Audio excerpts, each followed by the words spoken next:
Hello दोस्तों, and study YouTube में आपका बहुत बहुत स्वागत है। तो लास्ट क्लास में हम लोगों ने यहाँ पे क्या देखे थे। तो क्लास नंबर 6 हम लोग कंप्लीट कर चुके थे, ठीक है। और आज हमारा क्लास नंबर 7 होगा।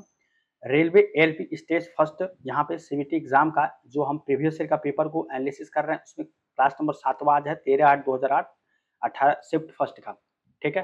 तो उम्मीद करेंगे क्लास आपको अच्छा लगेगा। चैनल पर नए हैं तो चैनल को सब्सक्राइब करिए, वीडियो को लाइक अपने यार दोस्तों को भी शेयर कीजिए, ठीक है। और कोई भी अगर आपको डाउट है तो उसके लिए भी यहाँ पे बेहिचक आप कमेंट कर सकते हैं, ठीक है।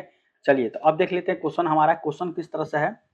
तो यहाँ पे फर्स्ट क्वेश्चन हमारा जो होगा ये होगा, आप देखिए यहाँ पे फर्स्ट क्वेश्चन है आपका, ये है कि निम्नलिखित में से किन ऊतकों में कोशिकाएं जीवित होती हैं, लंबी और कोनों पर अनियमित रूप से स्थूल होती हैं, ठीक है। तो निम्नलिखित में से किन ऊतकों में, ठीक है, तो कौन से ऊतका में से लंबी और कोनों पर अनियमित स्थूल होती है, कौन से होती हैं।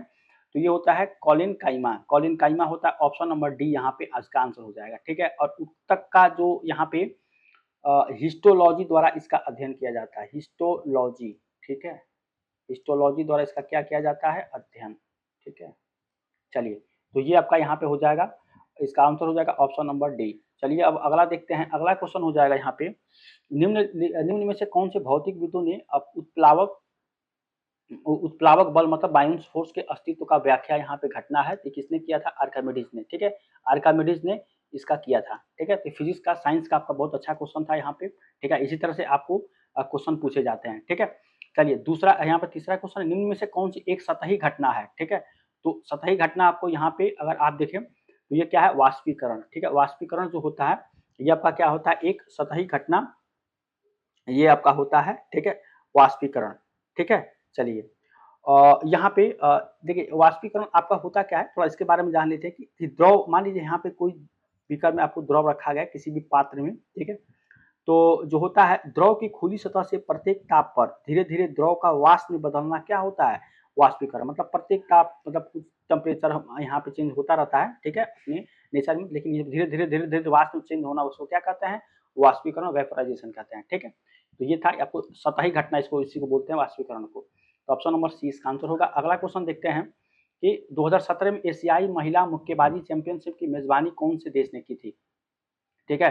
तो ये कौन से किया था, तो ये वियतनाम ने, ठीक है। तो ऑप्शन नंबर ए इसका आंसर हो जाएगा, ठीक है। और देखिए इससे ये पता चलेगा कि एशियाई महिला जो मुक्केबाजी चैंपियनशिप है, आगे जो भी हमारा हुआ होगा, ठीक है, अभी हम जो है इस समय 2024 में ये पढ़ रहे हैं, ठीक है।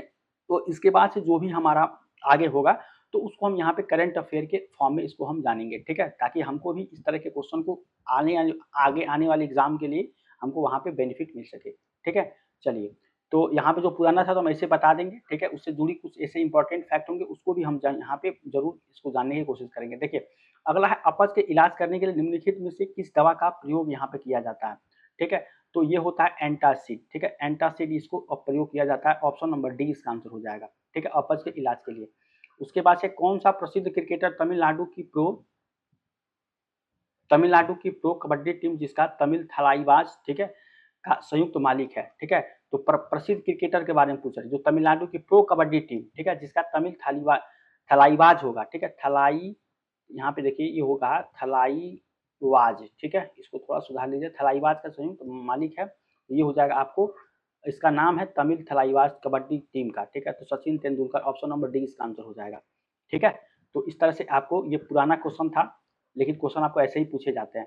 भारत के मौजूद वित्त मंत्री, देखिए इस समय के तो ये पुराने वित्त मंत्री थे अरुण जेटली जी, जो जब इनका क्या होगा, अब इनका निधन हो चुका है, लेकिन इस समय जो ये उनके बारे में उस समय पूछा गया था, भारत के मौजूदा वित्त मंत्री अरुण जेटली कौन से राज्य से एक राज्यसभा सदस्य हैं, तो कौन थे, ये गुजरात, ठीक है। गुजरात का आपका राजधानी कहाँ है, तो गांधीनगर, ठीक है, गांधीनगर इसकी राजधानी है, ठीक है।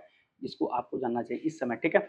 और राज्यसभा जो ये उस समय थे, अब इस समय जो वित्त मंत्री हैं ये कौन है, यह है श्रीमती यहाँ पे निर्मला सीतारमण, ठीक है, निर्मला सीतारमण, ठीक है। ये आपका ये हो जाएंगे वित्त मंत्री, फाइनेंस मिनिस्टर। और ये मोदी 3.0 ये के कार्यकाल के हैं, इसके पहले भी यही थी, ठीक है। तो ये आपको याद रखना, ऑप्शन नंबर डी इसका आंसर हो जाएगा। अगला क्वेश्चन देखिए यहाँ पे, अगला होगा 2017 में भारतीय नौसेना में शामिल होने वाली पहली महिला पायलट कौन है, ठीक है। तो 2017 का ये आपको पूछा गया, डायरेक्ट हम आपको बता देंगे, ये कौन थी, शुभांगी स्वरूप, ठीक है। शुभांगी स्वरूप यहाँ पे होंगे, आई थिंक मुझे उम्मीद है कि यही होंगी, ठीक है।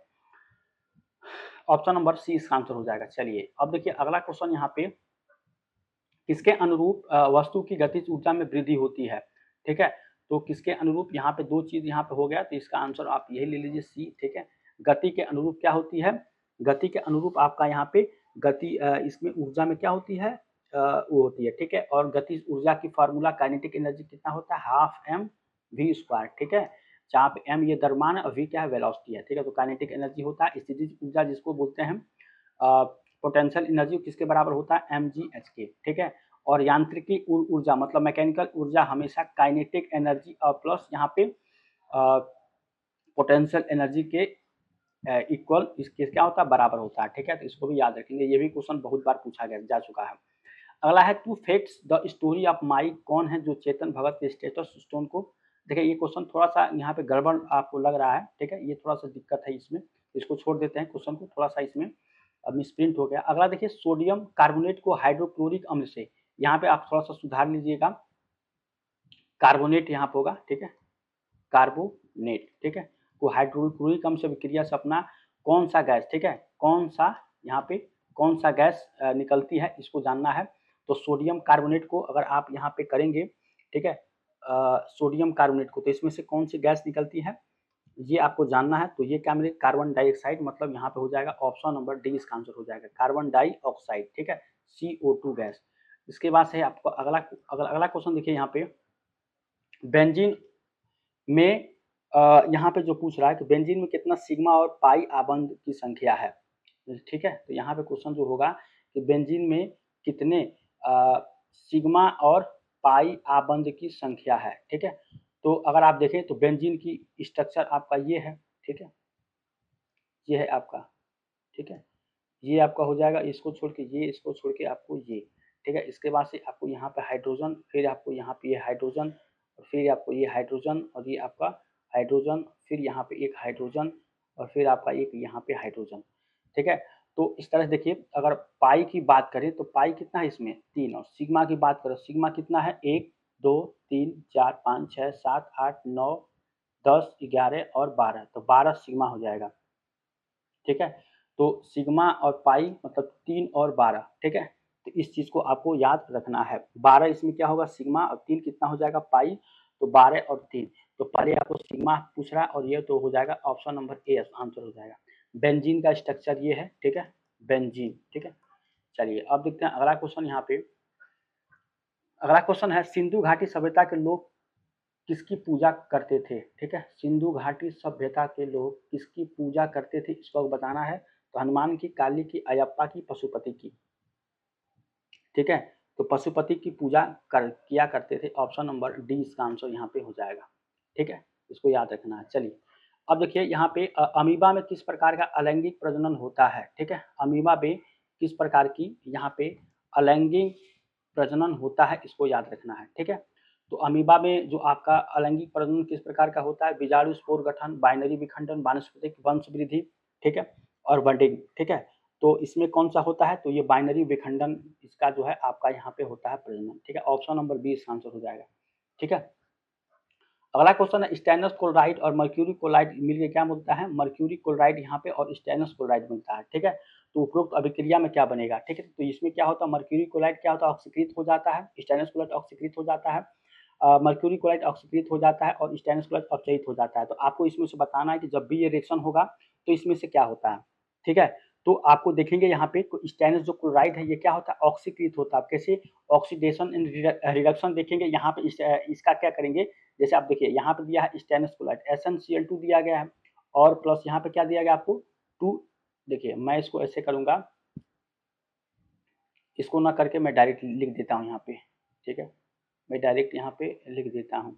चलिए थोड़ा सा इसको छोटा कर देते हैं, ठीक है। इसका अगर ऑक्सीडेशन नंबर आप निकालेंगे यहाँ पे, इसका ऑक्सीडेशन नंबर, तो Sn को पहले निकालिए, Sn का निकालेंगे तो X के साफ हो नहीं रहा, किस तरह से कौन सा कलर ले यहाँ पे,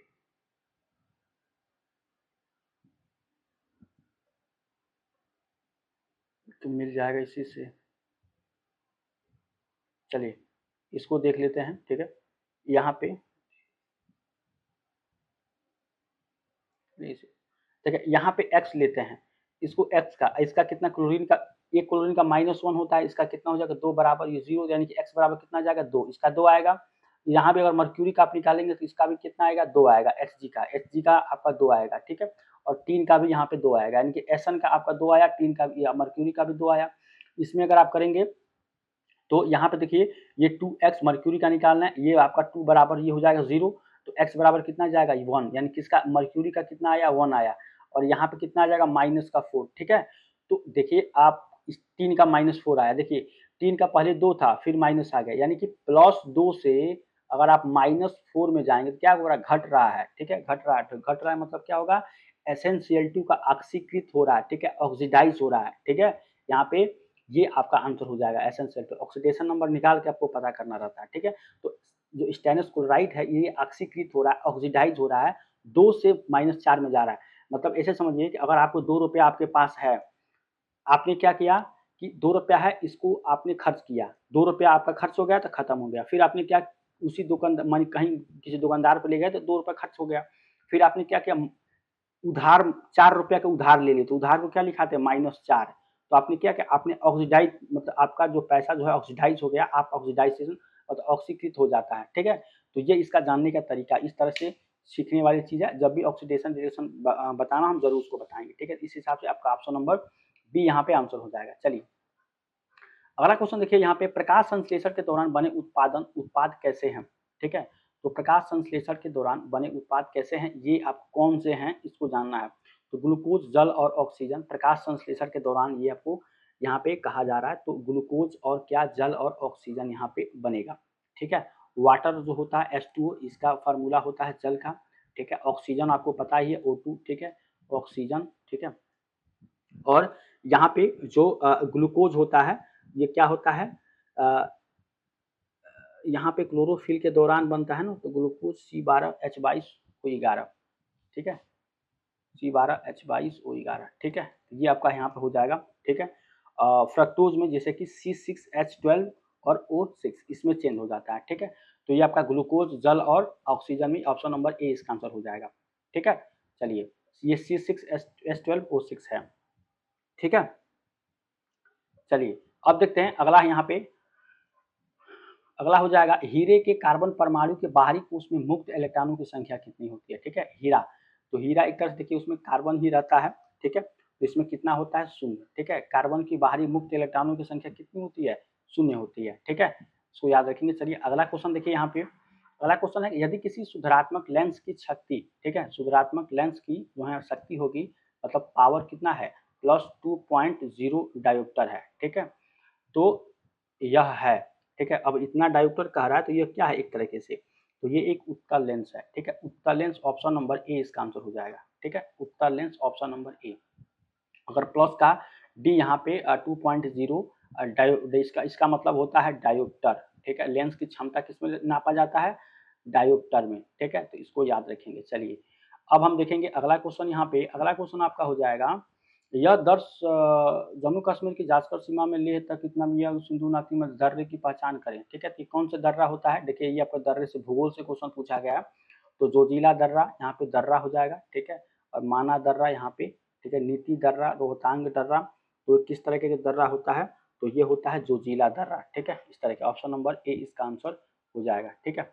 अब देखिए अगला क्वेश्चन, अगला है, निम्न में से किसने भारत की सबसे लंबी रोड सुरंग चेनानी नासिरी सुरंग को अप्रैल 17 में राष्ट्र को समर्पित किया था, ठीक है। तो ये देखिए 2017 में किसकी सरकार थी आपको पता होगा, ठीक है, तो ये यहाँ पे मोदी जी थे, ठीक है। ये इन्होंने क्या, एक क्वेश्चन इसमें मिस प्रिंट हुआ था, मिस हो गया था, इसीलिए मैंने यहाँ पे इसको छोड़ दिए हैं, ठीक है। लेकिन आपको जानना ये है कि जो यहाँ पे मोदी जी ने इसका जो है इन्होंने 2017 में समर्पित किया था, और ये क्वेश्चन जो है उस समय पूछा गया था करंट अफेयर के अंतर्गत, ठीक है। और इसकी जो ये जो सुरंग थी इसकी लंबाई कितनी थी, तो ये थी आपकी 9.2 किलोमीटर, ठीक है, 9.2 किलोमीटर इसकी लंबाई थी, और भारत की सबसे लंबी सड़क सुरंग है, ये सबसे लंबी सुरंग है, ठीक है। तो इसको भी जानकारी आपकी होनी चाहिए, ठीक है। बहुत सारी अभी जो अब मान लीजिए इस सुरंग के से अधीन कुछ भी ऐसे क्वेश्चन बनता है तो जरूर आ सकता है इससे, ठीक है। तो टनल है, सुरंग है, जितने भी रोड है, ठीक है, अभी देखिए जम्मू कश्मीर में जो एक सबसे बड़ा रेलवे ब्रिज बनाया गया है, ठीक है, तो आपको पता ही होगा, वहां से क्वेश्चन जरूर पूछे इनमें से कौन सी नोबेल गैस नहीं है। अब देखिए नोबेल गैस जो होती है आपका हाइड्रोजन, ये आपका क्या है, ये नोबेल गैस नहीं है। बाकी सब ये क्रिप्टॉन है, रेडॉन है, जेनॉन है, ये सब नोबेल गैस है। ग्रुप 8 के, सॉरी शून्य वर्ग के यहाँ पे जो आपके होंगे ग्रुप नंबर 18 के सारे जितने भी होते हैं, हीलियम, नियान, अर्गान, कैप्टान, जेडान, रेडॉन, ठीक है, ये सब सारी आपके नोबेल गैस होती हैं। बाकी हाइड्रोजन इसमें नहीं होता है, ये एस ब्लॉक है, इसको आवारा तत्व भी कहते हैं, ठीक है, इसको आपको पता ही होगा। चलिए अब देखते हैं यहाँ पे क्रॉस परागण के लिए निम्नलिखित में से कौन सा परागण के कारक नहीं है, ठीक है। तो ये बायो का क्वेश्चन था और काफी अच्छा क्वेश्चन है कि क्रॉस जो परागण के लिए निम्नलिखित में से कौन सा परागण के कारक इसमें से नहीं है, जल, जानवर, वायु और पौधे। तो इसमें कौन सा आपका नहीं है, तो इसमें जो होगा ये आपका पौधे जो है, ये क्रॉस परागण के कारक यहाँ पे ये नहीं है, ठीक है। और परागण और परागकणों के परागकोश में मुक्त होकर उसी जाति के पौधे में जयांक वार्तिकार में पहुंचने की परागण कहते हैं, ठीक है। तो इस चीज को भी आपको पता ही होगा, ये बायो का क्वेश्चन था, काफी अच्छा क्वेश्चन था, ठीक है। चलिए अगला क्वेश्चन देखते हैं कि निम्नलिखित में से कौन सा डोबिरॉन ट्रिक का तीसरा लिथियम और सोडियम के शामिल होते हैं जिसमें सदस्य हैं, ठीक है। तो डोबिरॉन, इसके पहले छठवां में हमने डोबेराइन का जो ट्रिक के नियम बताए थे, जैसे मान लीजिए एक एलिमेंट ये है, दूसरा एलिमेंट ये है, तीसरा एलिमेंट है, तो इसमें होता क्या है कि इन दोनों के एटॉमिक वेट जब करेंगे, मतलब 1+3 का इसका वेट, एटॉमिक वेट, इसका एटॉमिक वेट और इसका एटॉमिक वेट जोड़ देंगे, इसका 2 करेंगे, तो जो जो भी आएगा डोबेराइन, तो इसका एटॉमिक वेट के बराबर आ जाएगा, मतलब 2 नंबर के एटॉमिक वेट के बराबर आ जाता है, ठीक है। तो यही चीज आपका इसमें होता है डोबेराइन का त्रिक नियम में। तो इसमें तीसरा लिथियम और सोडियम भी शामिल होते हैं, जिसमें सदस्य कौन से हैं, तो आपका पोटेशियम, ठीक है, के भी पोटेशियम होता है, इसको के से रिप्रेजेंट करते हैं। ये बेरियम होता है, ठीक है, और ये आपका क्या होता है, बोरान होता है, और ये हाइड्रोजन होता है, ठीक है। तो इसको भी आपको याद रखना, केमिस्ट्री का क्वेश्चन था, काफी अच्छा क्वेश्चन था। एक वक्रीय दर्पण जिसमें परावर्तक सतह अंदर की ओर वक्रीय होती है उसे कहा जाता है, ठीक है। एक वक्रीय दर्पण जिसका परावर्तक सतह क्या अंदर की वक्रीय होती है उसे क्या कहा जाता है, तो इस तरह के जो भी आपको कहा जाता है। देखिए यहाँ पे ये क्वेश्चन थोड़ा सा छूटा हुआ क्वेश्चन लग रहा है, ये लास्ट क्वेश्चन है हमारा, ठीक है। और इसको क्या कहा जाता है, अवतल दर्पण। अवतल दर्पण आपका क्या, देखिए ये जो आपका लेंस इस तरह से बनता है, चाहे दर्पण बनता है, तो ये आपका उत्तल होता है, ये उभरा हुआ होता है, और ये जो आपका होता है इस तरह से, ठीक है, ये अवतल दर्पण होता है, ठीक है। तो यहाँ पे वक्री दर्पण यही कह रहा है आपको, ठीक है, ये अंदर की तरफ धंसा रहता है, इसको हिंदी में इंग्लिश में क्या बोलते हैं, कॉनकेव। केव मतलब क्या होता है, गुफा, तो ये गुफा की तरह होता है, ठीक है। और कॉन्वेक्स, कॉन्वेक्स वैक्स क्या होता है, कॉन वैक्स, वैक्स मतलब क्या होता है, मोम, मोम बोलता है, यानी किसी सतह पर आप मोम लगाते जाइए, लगाते देते, इस तरह से एक सतह मिलेगी, इसलिए इसको इंग्लिश में बोलते हैं कॉन्वेक्स, इसको बोलते हैं कॉनकेव। केव मतलब होता है गुफा, ये गुफा की तरह होता है, ठीक है। इसको बोलते हैं अवतल, ठीक है, अवतल दर्पण, इसको बोलते हैं उत्तल, ठीक है। तो बहुत सारी चीजें इसको जानने की जरूरत है, तो बहुत सारी चीजें हम बता सकते हैं, लेकिन आप कमेंट करेंगे तो ही हम यहाँ पे जो है चीजों को बताएंगे, तो अवतल दर्पण इसका आंसर हो जाएगा, ठीक है। तो ये था हमारा लास्ट क्वेश्चन, उम्मीद करेंगे आपको क्वेश्चन समझ में आया होगा। चैनल पर नए हैं, चैनल को सब्सक्राइब, वीडियो को लाइक, अपने यार दोस्तों को शेयर करिए, ठीक है। मिलते हैं नेक्स्ट क्लास में, तब तक थैंक यू सो मच।